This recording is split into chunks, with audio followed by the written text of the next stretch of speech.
Assalamualaikum warahmatullahi wabarakatuh. Alhamdulillah, alhamdulillahirabbil alamin. Wassalatu wassalamu ala asrafil anbiya'i wal mursalin wa ala alihi wa ashabihi rasulillahi ajmain. Amma ba'du. Puji syukur atas kehadiran Allah Subhanahu wa taala yang telah memberikan kita rahmat, nikmat serta karunia-Nya.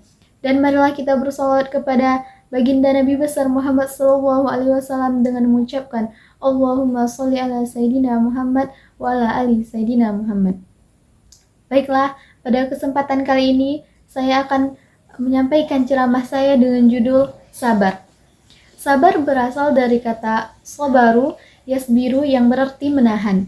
Sedangkan menurut istilah, sabar adalah menahan diri dari kesusahan, menyikapinya sesuai syariah dan akal, menahan lisan dari celaan, dan menahan diri dari perbuatan dosa. Sabar adalah pilar kebahagiaan seorang hamba, karena dengan bersabar, seseorang akan terhindar dari kemaksiatan, konsisten dalam menjalankan ketaatan, dan tabah dalam menghadapi berbagai macam cobaan. Sabar merupakan ajaran yang banyak sekali disinggung dalam Al-Quran. Salah satunya terdapat pada Quran Surah Al-Baqarah ayat 153 yang berbunyi, A'udzu billahi minasyaitonir rajim. Bismillahirrahmanirrahim. Ya ayyuhalladzina amanu ista'inu bis-sabri was-shalah. Innallaha ma'as-sabirin. Shadaqallahul azim.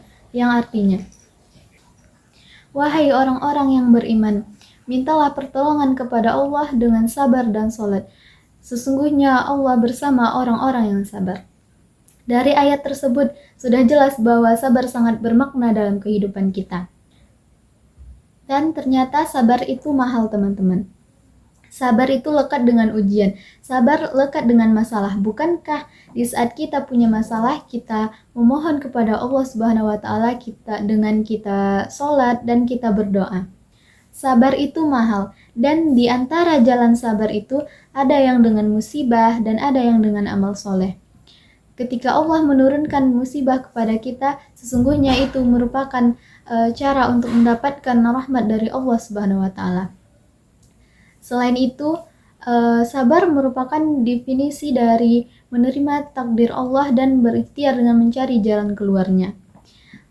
Contohnya di saat kita punya masalah, kita terima dulu masalah itu, dan setelah itu baru kita cari jalan keluarnya.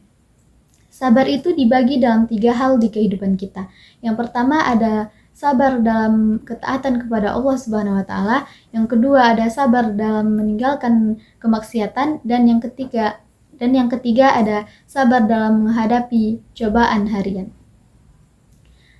Ada 2 tipe manusia yang dalam bersabar ketika diberi ujian oleh Allah Subhanahu wa taala.